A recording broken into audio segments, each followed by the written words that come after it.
Executive Vice President Andrew Shewbart. Andrew, thank you for taking the time to sit down and answer a few questions with me. Always a pleasure, Jason. All right, let's get started. Can you tell me what was the mission of ALO7 when you first joined the company, and has it changed or evolved over time? So my background, I came to Greater China 22 years ago, actually a little more than 22 years ago. And so when I first got here, there weren't even really cell phones at the time. There were no mobile devices. There were no smart boards in the classrooms. And so when I came here, I started out as just a frontline teacher. That's all I did. And then I evolved from that into opening my own chain of schools in Taiwan. And then finally I came over to mainland China and set up the Disney English centers. I was actually the first employee for Disney English. And what I found is the parents really liked the content and the students really liked the classroom experience, but you were really only able to address the students that are around that center. Parents aren't willing to travel, tens of miles or kilometers as we use here to come to go, even the best education, they're not going to travel that far. And so I thought, what about instead of going through an offline method and opening schools, which is quite capital intensive and really difficult to operate and just a very, very heavy business to operate, why not make the best content with the best pedagogy and involving the best teacher training, and then empower those schools that are already running and doing very successfully in their respective fields or their respective areas. And so that was the main mission, was to go take my experience and take it from an offline setting into an online setting, where then we could start providing the best content to all of these schools and really leverage those partner schools to disseminate our message and to get that best content in front of the parents and the students and into the hands of the teachers. So how has it evolved? When we first set out, we started out as a content company. And about 5 years ago, we made a pivot, I wouldn't say a pivot, but an addition to the online tutoring part of our business, which now makes up about half of our revenue in terms of the size of our business. So it's grown quite rapidly, and we're really happy with that. But that's kind of the evolution from just being a content provider, which is more of a product business, into the online tutoring, which is more of a service business. Right, okay. You said you came over about 2 decades ago, almost now? Yeah, I came over in 1997, fresh graduate from university. So I graduated from university, and 2 weeks later, I moved over to Taiwan, and I had a teaching job within 3 days, and I was in front of kids. And I made the right decision, because at the time there were a few different schools that were pitching me, because I didn't go to a big city. I went to a really small city in Taiwan. Number one, because I didn't want to be surrounded by a lot of people who speak English. I wanted to be surrounded by people who speak Chinese, because my main purpose in coming over here was to learn Chinese. And so by putting myself kind of, I wouldn't say the countryside, but it was a pretty small city that I lived in, and so I had an offer for teaching high school kids or teaching adults or then teaching kids, and I'm so lucky that I made the decision to go and teach kids, because I really feel that that's where my value is helping those younger kids. Adults, they'll have dinner to go to, or their boss asks them to stay late, or, oh, teacher, I didn't have time to do my homework or whatever. Kids never really have excuses. They're set routine. The parents are really vested in their education. And kids, at the end of the day, they just want to have a good time. And so it's really fun, and it gives me a lot of energy to be around children and to teach children. So I think I made the right choice. Oh, awesome. Glad you did. So if you could go back, say 10 or 15 years and, tell your younger self anything, what would it be? What do you think you would tell yourself with all the knowledge you've gained now? Eat less carbs. No, in terms of business, there's a few different things. Some of them are very technical, like our virtual world. When we designed it in Flash, and Flash is no longer supported. So if I knew that Unity or HTML5 was going to be, but who knew at the time? Right. And so we poured a lot of resources into building that out. I mean, that's really small and that's really technical, but it is a key piece of our business. It's something that motivates the kids, and to rebuild that has been a lot of effort and a lot of resources poured into that. So that's number one. Number two, currently we're a B2b model, which means business to business. We're a business, we sell to businesses, but we did explore B2G, which we tried to sell into, that's business to government, where we tried to sell into public schools. That wasn't very successful. We tried B2C, which is businesses selling directly to consumers.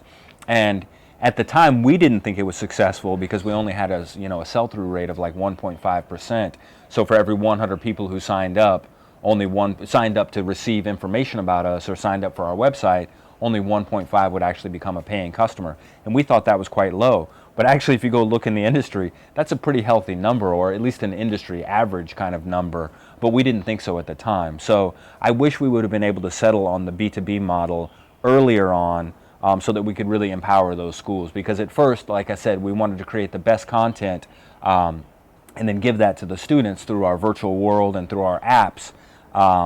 And that was the B2C model. However, we really found the key to our success and the great formula was when we started working with those partner schools like Only, like Dachau, like New Oriental, like Zhuhai TPR, and all of those schools.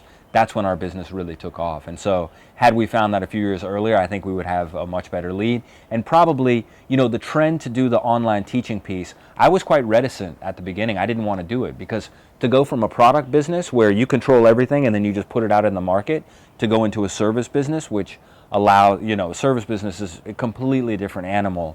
Had we done that a little bit sooner, then maybe we'd be more, further ahead. I mean, we're quite far along and we do very well. I think in the B2B space, we're number one in terms of student numbers. But had we done it earlier, we might have had more time to iterate and to build specific templates and to build specific content that really matches that offline experience as opposed to, getting into this 4 or 5 years ago. Right. So the business to business model is a big one. Oh, definitely. Yeah. So you talk about as business to business, we sell to schools, and in these schools, we're not talking about small schools. We're talking about, New Oriental, Jingray, Only, Dachau have, hundreds of thousands of students. So how does it feel to know that the products you help create, are used and they've touched millions of people around the globe? It feels great. I mean, that's the real reason why I'm a teacher, is that I think don't think about it as you're helping that one student, because that student is going to take the knowledge that they have and take it home to their family, take it to their friends, take it to their communities when they grow up. That lesson that you taught, I mean, think back when you were a kid and you had a really impactful teacher, negative or positive, and think about you still carry that message that teacher taught you to this day, probably in your life, and you still remember those key teachers and those key. It doesn't even have to be a teacher, just somebody who's a mentor. And to have our platform and our content and our excellent team of content developers and our excellent team of online tutors to be able to really let those students grow up into. There's one saying, and I don't know who the author is or who the quote is from. It says, "A teacher never knows where their influence stops. A teacher has the ability to affect eternity." Because you think about, I have this, I teach these students, they're going to go out into the world and they're going to take the lessons you've given them and they're going to teach other people around them. And so it's almost like you're immortal. You're never going to die because your lessons and your morals and your whatever you're teaching those kids is going to go on and move through society and move through the world and move through time in a nonlinear fashion, even when you're gone. Right. That's so true. I never thought about that. It's a good one to keep in the memory bank. Now, you said about some of the learning curves, going B to C or going B to G, and we landed on B to B. Yeah. Right. So those are some of the challenges we've faced throughout the 15 years that ALO7 has been here. Yep. Now, what are some of the biggest challenges that our company faces and also the industry faces in 2019 and on into 2020? Sure. Well, I think that's a two-part question because I think the issues that we face are not necessarily what the industry faces because there aren't really very many companies like ALO7. I say that we have an ecosystem. So we have the pre-class IDA, the initial diagnostic assessment, which is a placement test to see where the kids are placed. Then we have the content that they see in the offline class. Then we have the homework that they do in our app. And then we have the after class where they go and they have classes with our foreign tutoring staff. And then we have reports and then the personalized learning piece to that. And that's what I call it, kind of our ecosystem. And there are a lot of people who do those different pieces. If you look across over here, the lake, there's a company called ATA. It's a US listed company. It's a testing company. So they only focus on that one first part. And then for publishing, you have Pearson, Macmillan, McGraw-Hill, Highlights. There's a ton of different, here in China, you have FLTRP, you have PEP. There's lots of different publishers. So they're taking that piece. For the offline classes, of course, there's tons of schools that do that. For the online homework, you've got Ichitoye, you've got Baititsa, and you've got a ton of people who do that. But there's really no other company that does all those. So I'm going to separate this question into two pieces. One is what challenges face us, managing our customers' expectations. I think that the schools feel like they have a lot of say in, we want these things done this way, we want these things done this way, we want this taught here, we think that this teacher shouldn't do this. And I don't necessarily always agree with that. And we have our own reasons for doing things the way we want to. So I work very closely with the AOT team and the content team to educate our clients on why we have the certain order, why we do the teaching the way we do, what they should expect, and even, you know, for teachers possibly, you know, missing classes or, you know, taking leave or something like that. Sometimes the schools don't understand that teachers are human and they actually do have the, you know, you have to attend a wedding or you're sick or, you know, for whatever reason you're going to take a day off, and, you know, communicating with them effectively, managing their expectations up front so that it's not a problem later on. I think Jason does an excellent job. All he hears is, you know, a lot of negative feedback, and I'd like the schools to also be giving us some positive feedback as well. And I think here in China, I wouldn't say it's necessarily the mentality, but I think sometimes when people pay money for a service, I think that they feel like it gives them the right to, you know, complain and ask for things. But I'd like to hear more positivity. So that's, you know, difficult for me to digest when you just hear a constant stream of negative or places where you, I mean, everyone wants to improve, but, you know, it would be nice to hear some encouragement from time to time as well. So don't be disheartened. You know, that's just a thing that happens in this industry. In terms of the industry as a whole, it's quite tough these days for online schools and offline schools. The big online players, I won't say any names, are facing you know, big cash flow problems. Think about it like oil. When you're drilling for oil, the first oil that you get that's near the surface is really easy and it's really cheap to get out of the ground. But once you've been doing it for a while, you have to drill deeper, you have to use different methodologies to get the oil out of the ground, and that becomes more expensive, more time consuming. And so I think these big players who have blown up, and I'm sure you know all their names, their customer acquisition costs in the beginning were quite low because it was fresh and everyone was kind of like, people who wanted it, they really wanted it. But now they've come in and they're really having to spend a lot more on marketing and advertising. And so for those companies, I don't even necessarily consider them education companies. I think they're more marketing companies, because if you look at their marketing budget, it's around 60% of their entire budget. And to me, that doesn't seem like a very sustainable business when you're having to spend that much money to bring the people in the door. That's why I really like our B2b model, where I can go talk to one principal who has 130,000 students or 35,000 students or, you know, 50,000 students for all these different people, and they can speak for their entire school. So I think that's, for us, is quite healthy. As I say that those we call it the customer acquisition cost, as they increase, that's fine, because these schools and these online programs were selling 1-year packages or 2-year packages or 3-year packages. And that makes sense, because over that lifespan of that student account, they're able to recoup that money that they had to spend up front. But the government regulations in China, they're constantly changing. You know, before you could have a school, you could have your center on any floor of a building. They've now come out and said you can't have any classrooms above the 3rd floor. So you've got these schools that are scrambling, number one, to find space, and the lower floors, they're more expensive, that space. They have to redecorate, so they're facing that government regulation problem. In addition, the government just came out and said you can only collect 3 months of tuition up front. Your customer acquisition cost is not going down, but the amount of money that you're able to take up front is going down. And so they're going to run into some cash flow problems, and I don't think that business is sustainable long term. So I would say the cost of acquired. So back to the main question, what challenges are they facing? Number one, their customer acquisition cost is it's going up, and it's never going to be cheaper. And then government regulations that they can't predict, and they have no idea when the government's going to change their mind or say, you know, the teachers need to have a valid teaching license. You know, how many teachers have a valid teaching license that's, you know, a state-issued teaching license? And you never know when that's going to happen. And if it does, you have to comply, or they're going to shut you down and take away your license. So those are some things that are the unpredictability, the cost going up, and the unpredictability of the government new regulations. Right. Sounds like a bunch of challenges, right? You have to be able to pivot and adapt on the go, right? Sure. Well, but we face a different set of challenges, Right. and which is why I'm so happy that we settled on the B2B model, because those aren't really our issues. We just deal directly with the schools, and the regulations fall on them, and we're happy to help them, to comply with anything that they need, whether it's licensed teachers or teachers having a TEFL certificate or something like that, if that's necessary.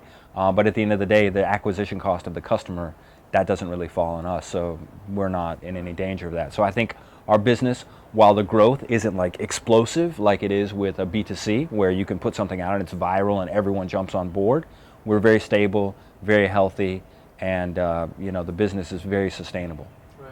So we work with a lot of schools, right, and we're constantly getting feedback from them, right? We're working to educate them, the parents. We're working with the schools. Now, if we flipped it over and we focused on the teachers, say I'm a native English speaker and I'm looking to get into the online teaching industry. What advice would you give for a first-time online teacher? Let's see. So the biggest answer is just to have fun. Because at the end of the day, if you're having a good time, the kids are going to be having a good time. When I used to teach offline classes all the time, and I've taught tens of thousands of students. I was a frontline teacher for a decade, over a decade. Even at Disney, I was teaching classes. And I call it surfing. You go in there, you get the atmosphere up, and you kind of ride the wave on top of the kids and kind of like, float on top of them. So at the end of the day, you just want to have a good time with them. You just want to have fun. But something that's more practical would be, I would advise you to go get some type of a certification, like a TEFL or a TEFL-C or a TESOL or a CELTA or a DELTA. And I say that not because I think that the government, needs that or requires that, but I think that the skills and the information, whether it's pertaining to child development and understanding how children's brains work and how at different ages what their psychological cognitive abilities are, I think that's very beneficial. It also gives you ideas on different learning styles, different methodologies for teaching. A lot of these programs include activities that you can practically use in your classroom. So, having fun with the kids, but also having that knowledge base from which to draw to instruct your classes, I think is really, really important. And also, watch some videos. There's tons of videos out there. See if it's something that you want to do, and see if there's someone out there who you kind of look at and think is a really good teacher that you could emulate or at least draw some pieces from. It really is a global, I don't want to say global village, it's a global community, and everyone can learn from one another. It shouldn't always be ALO7 driving you and saying you need to do this, or you should focus on this, or you should focus on that. You could spend some time on your own, number one, assessing, is this something that you really want to do? And once you've made that decision, then looking at other people who are successful. Go down and look at YouTube and just look at the number of likes, and you'll see if a teacher has a lot of likes for their class, pay attention to that and see why are they successful and what kind of methodologies or what kind of activities are they employing in their class that makes them so successful. I think that's great advice, right? It's not just one company in this field, right? There's lots of resources out there, right?